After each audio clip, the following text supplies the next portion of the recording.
दिल्ली शहर में ठंड का मौसम आ चुका था। चारों तरफ धुंध ही धुंध थी और उसी धुंध में एक काली गाड़ी में दो दोस्त रोहन और मोहन बैठे थे। रोहन मोहन से कहता है, अरे मोहन, इस बार तो बहुत ही ठंड है। लगता है सर्दी इस बार सारे रिकॉर्ड तोड़ डालेगी। बहुत ही ठंड है।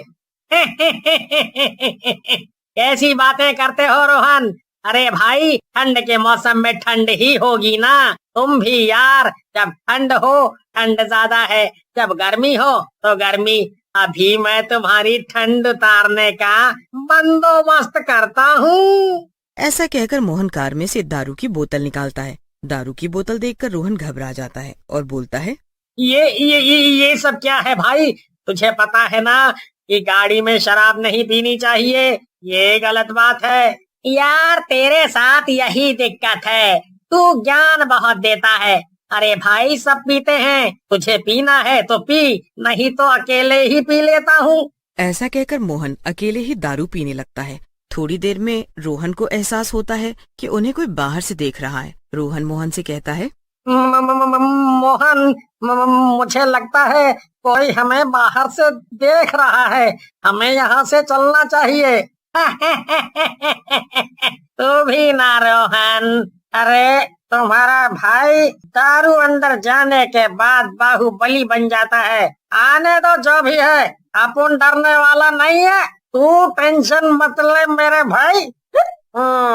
ऐसा कहकर मोहन फिर से दारू पीने लगता है। तभी कार की खिड़की पर ठक ठक की आवाज होती है। रोहन खिड़की की तरफ देखता है। रोहन डर कर चिल्लाने लगता है क्योंकि बाहर एक चुड़ैल खड़ी होती है। मोहन, गाड़ी खोल और भाग यहाँ से, बाहर चुड़ैल खड़ी है। इसके पहले रोहन और मोहन कुछ सोच पाते, चुड़ैल कार का दरवाजा खोल देती है, लेकिन चुड़ैल उन्हें पकड़ ही लेती है। कहाँ भाग रहे हो मेरे रणछोरो? बहुत शराब पी रहे हो। अरे थोड़ी सी मुझे भी पिला दो। हमें माफ कर दो जी, हमसे गलती हो गई, हमें जाने दो। मेरे इलाके में बैठकर कार में शराब पीते हो? जुर्माना तो देना ही पड़ेगा। चलो मुझे भी दारू दो, नहीं तो मैं तुम्हारा खून पी जाऊंगी। अरे नहीं चुड़ैल जी, ये लो, आप भी 2 घूंट पी ही लो। मेरे पास इतनी सी ही बची है। मोहन चुड़ैल के हाथ में शराब की बोतल दे देता है। चुड़ैल बोतल को देखती है, बोतल खाली होती है। ये देखकर चुड़ैल गुस्से में आ जाती है और बोलती है, अरे मुझे खाली बोतल देते हो? अब मैं शराब नहीं, तुम दोनों का खून पीऊंगी। ऐसा कहकर चुड़ैल उन दोनों को मार डालती है। अगले दिन रोहन और मोहन की सरकटी लाश सड़क के किनारे पड़ी मिलती है। वहीं खड़ा बंटी, जो कि एक शराबी होता है, सचिन नाम के लड़के से कहता है, अरे ये दोनों कौन है जो बिना गर्दन के ही सो रहे हैं? अरे शराबी, वो बिना गर्दन के नहीं सो रहे, बल्कि किसी ने उनकी गर्दन काट कर उन्हें मार दिया है। गर्दन गर्दन काट कर मार दिया? अरे अरे, तुम खड़े क्यों हो? पुलिस को बुलाओ ना, जल्दी करो, मेरा तो डर के मारे नशा ही उतर गया।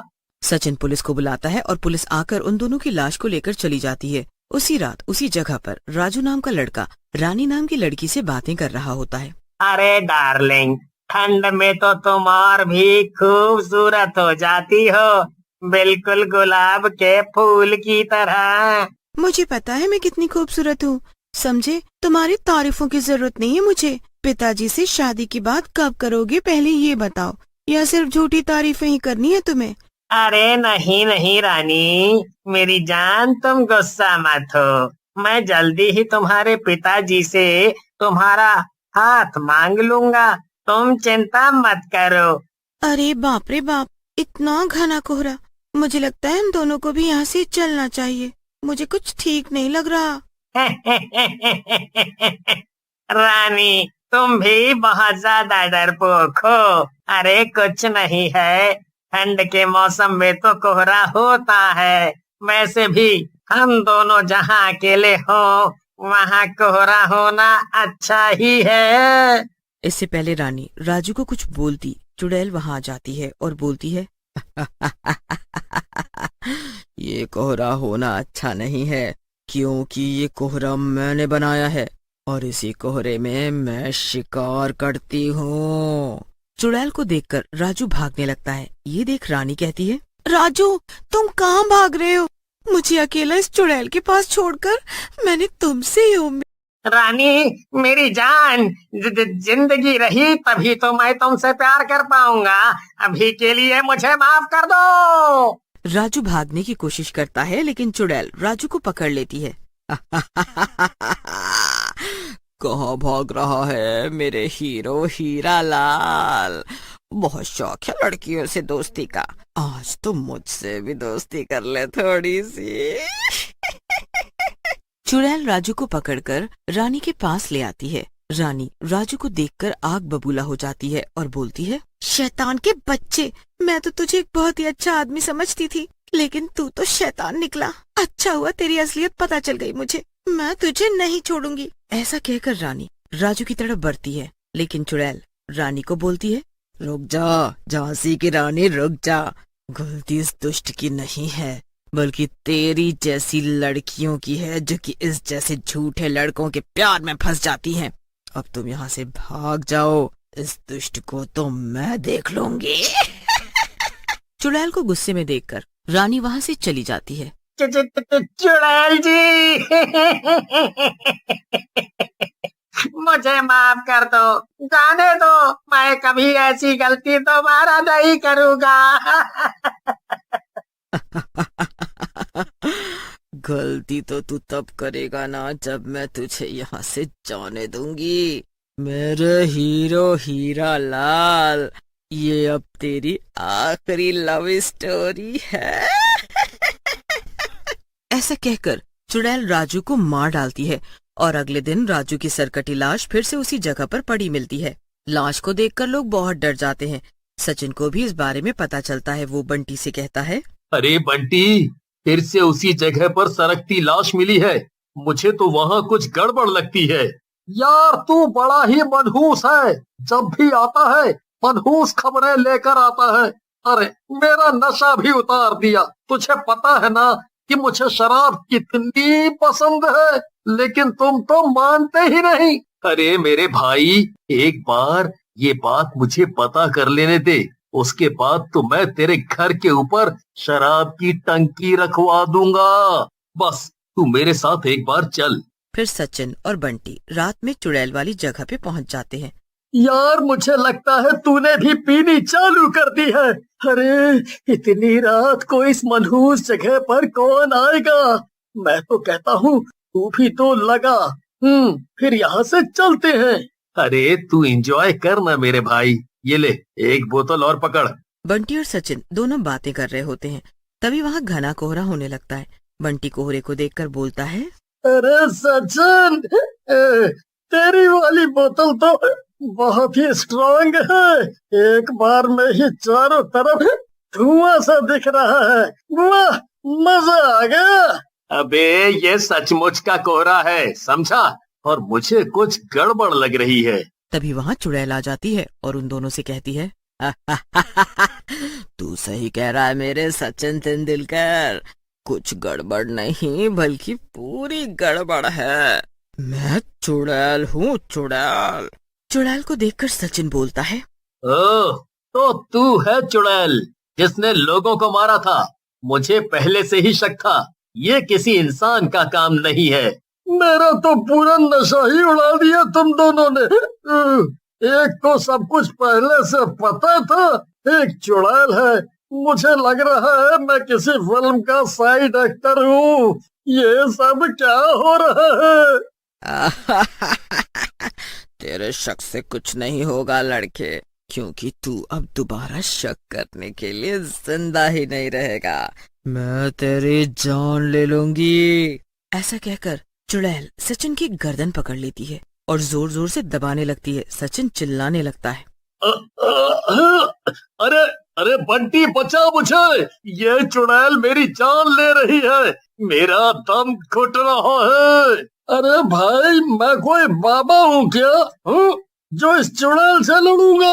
तू मर ले, फिर मेरा भी नंबर आ ही जाएगा। तब तक मैं थोड़ी और पी लेता हूँ।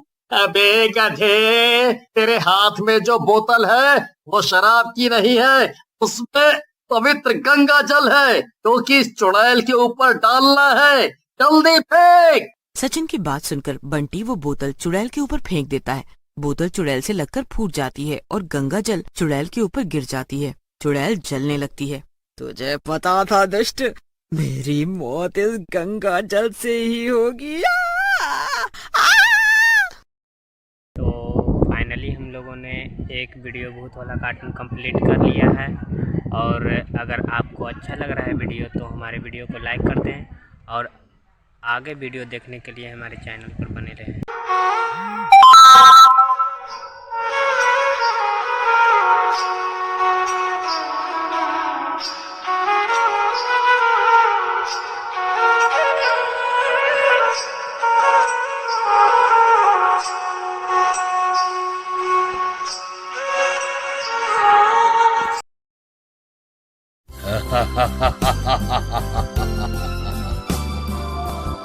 सुरेश और राजू नाम के दो दोस्त थे। दोनों में घनी दोस्ती थी। एक दिन सुरेश राजू से कहता है, अरे राजू, बहुत दिनों से मन कर रहा है मैं भोले बाबा की नगरी बनारस घूम कर आऊं। अगर तू चलता है तो मजा आ जाएगा। सुरेश, तुम भी कैसी बातें करते हो? अरे मैं तो खानदानी आवारा हूँ। नेकी और पूछ पूछ, मैं तो जरूर चलूंगा।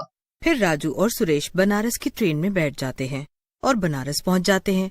बनारस पहुंचकर राजू सुरेश से बोलता है, वाह भाई, तुम्हारी वजह से तो मजा आ गया। भगवान शिव के दर्शन करके सचमुच इस बनारस में कुछ तो बात है। वो तो है, बाबा की नगरी का चमत्कार ही ऐसा है। ये तो भोले बाबा की नगरी है। यार, मैंने तो यहाँ के घाटों के बारे में भी सुना है। कहते हैं यहाँ कभी चिता शांत नहीं होती, हमेशा किसी न किसी का अंतिम संस्कार यहाँ होता रहता है। मैं तो कहता हूँ रात में घूमने चलते हैं यहाँ। अरे ना बाबा, मैं तो कहीं नहीं जाने का, वो भी रात में और शमशान में। ना भाई ना, मुझे तो माफी कर दो। कहीं कोई भूत या चुड़ैल मिल गई तो। यार, तू तो बहुत ही डरपोक है। मैं तो तुझे बहुत ही बहादुर समझता था। अरे भाई, कुछ नहीं होता ये भूत भूत, मैं तो जरूर जाऊंगा, बाकी तेरी मर्जी। फिर रात में राजू अकेले ही शमशान की तरफ चल देता है। सुरेश उसके साथ नहीं आता। राजू इस बात से काफी नाराज होता है और रास्ते में बड़बड़ाते हुए जा रहा होता है। ये सुरेश तो बड़ा ही दोस्त बना फिरता है, लेकिन देखो आज डर की वजह से मेरे साथ नहीं आया। मैं भी कभी इसके साथ नहीं चलूंगा। लेकिन तभी राजू के पीछे से एक हाथ आता है। राजू डर जाता है और पीछे मुड़कर देखता है। जैसे ही राजू मुड़ता है वहाँ सुरेश खड़ा होता है। क्या हुआ मेरे कागज के शेर, डर गया क्या? बहुत बोल रहा था। मैं और डर गया? न, न, न, न, नहीं, मैं नहीं डरा, मैं तो एक्टिंग कर रहा था। वैसे कैसी लगी मेरी एक्टिंग?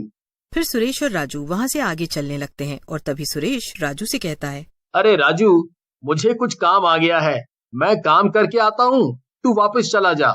इससे पहले राजू कुछ समझ पाता, सुरेश वहाँ से चला जाता है और राजू भी वापस होटल में चला जाता है। लेकिन जैसे ही राजू कमरे में पहुँचता है, सुरेश को देखकर हैरान रह जाता है और बोलता है, अरे सुरेश, तू यहाँ कैसे आया? तू तो काम से गया था ना, मुझसे पहले कैसे पहुँचा? भाई, तूने बनारस का पान खा लिया है क्या? कैसी बहकी बहकी बातें कर रहा है? अरे मैं कहीं नहीं गया था, यहीं था, समझा? सुरेश की बात सुनकर राजू थोड़ा डर जाता है और घबराते हुए बोलता है, देख देख सुरेश, ऐसा मजाक मुझे कतई पसंद नहीं है। एक तो तूने मुझे डरा दिया और अब ऐसे बोलकर और डरा रहा है। अरे भाई, मैं सही कह रहा हूँ, मैं कहीं नहीं गया था, यहीं था और सो रहा था। मुझे नहीं पता तू किससे मिलकर आया है। अगर तू सचमुच में यहाँ है तो फिर वो कौन था? भाई, तेरी बात सुनकर तो मुझे डर लग रहा है। अगर तू सही कह रहा है तो वो कौन है जो तेरे साथ था? मुझे लगता है यहाँ से निकलना चाहिए। कोई हमारा पीछा कर रहा है या तो फिर हमारे साथ कुछ गलत होने वाला है। फिर सुरेश और राजू वहाँ से निकलने के लिए जैसे ही जाने लगते हैं, उनके सामने एक चुड़ैल आकर खड़ी हो जाती है और कहती है, कहाँ जा रहे हो तुम दोनों इतनी जल्दी में? मेरी मर्जी के बिना तुम दोनों यहाँ से कहीं नहीं जा सकते। चुड़ैल को सामने देखकर सुरेश और राजू घबरा जाते हैं। सुरेश तो घबराहट में बेहोश ही हो जाता है। कौन हो तुम और हमें ऐसे क्यों रोक रही हो? हमें जाने दो। राजू की बात सुनकर चुड़ैल हंसने लगती है और बोलती है, लगता है तुम्हारी पास की नजर थोड़ी कमजोर है। अरे मैं चुड़ैल हूँ, चुड़ैल समझे क्या? वैसे भी तुम्हारा ये फट्टू डरपोक दोस्त बेहोश हो गया है, तुम अब कहीं नहीं जा सकते।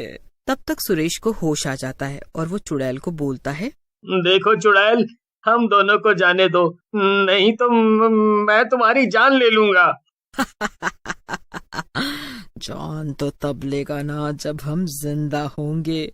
तू ही हमें देखना चाहता था ना, इसीलिए तो हम यहाँ आए हैं। अब मैं मिल गई हूँ तो तू यहाँ से जाने की बात। चुड़ैल की बात सुनकर राजू बोलता है, तो वो तुम थी जो हमारा पीछा कर रही थी, लेकिन तुम ऐसा क्यों कर रही थी? मुझे बहुत दिन हो गए हैं इंसानी मांस खाए। मैंने इस राजू को देखा तो मेरी भूख जाग उठी। अब मैं इसकी जान लेकर इसका मांस खाऊंगी, तभी मुझे शांति मिलेगी। ऐसा कहकर चुड़ैल राजू की तरफ बढ़ने लगती है, लेकिन तभी वहाँ एक बूढ़ा आदमी आ जाता है। चुड़ैल उसे देखकर घबरा जाती है और वहाँ से चली जाती है। चुड़ैल के जाने के बाद राजू और सुरेश बूढ़े की तरफ घूमते हैं। बूढ़ा भी वहाँ से जा चुका होता है।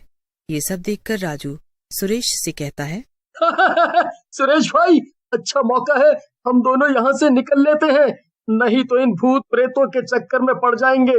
अभी तो उस बूढ़े की वजह से हमारी जान बच गई है।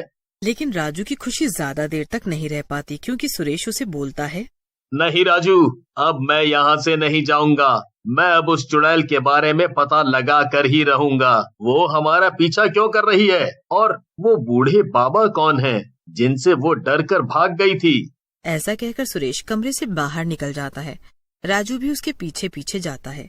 राजू और सुरेश चलते चलते उसी जगह पहुंच जाते हैं जहां राजू को चुड़ैल मिली थी। सुरेश, ये तो वही जगह है जहाँ चुड़ैल मुझे मिली थी। इससे पहले कुछ और गलत हो, मैं तो कहता हूँ यहाँ से निकल पड़ते हैं।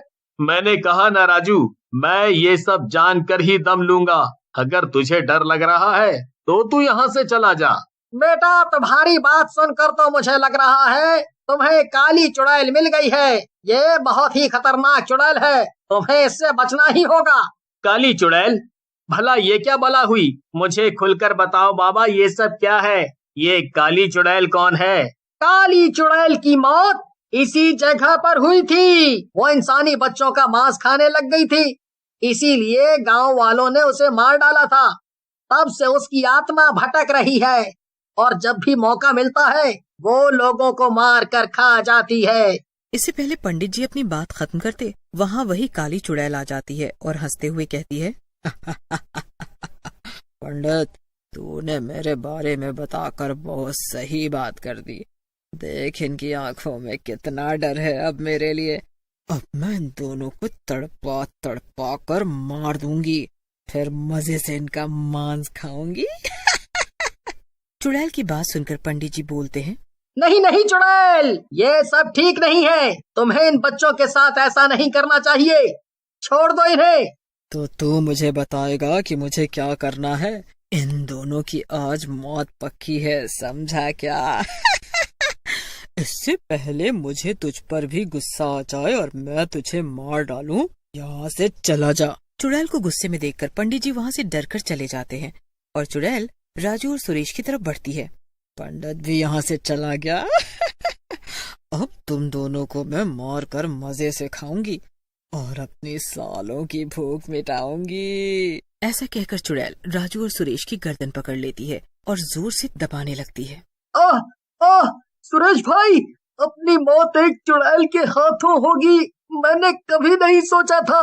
अबे डरपोक, मरने से पहले इस चुड़ैल से लड़ तो ले, मरना तो है ही। ऐसा कहकर राजू और सुरेश चुड़ैल को जोर से धक्का मारते हैं। चुड़ैल दूर जा गिरती है और गुस्से में बोलती है, तुम दोनों की इतनी हिम्मत कि मुझे धक्का मारो, तुम दोनों को अब मैं तड़पा तड़पा कर मारूंगी।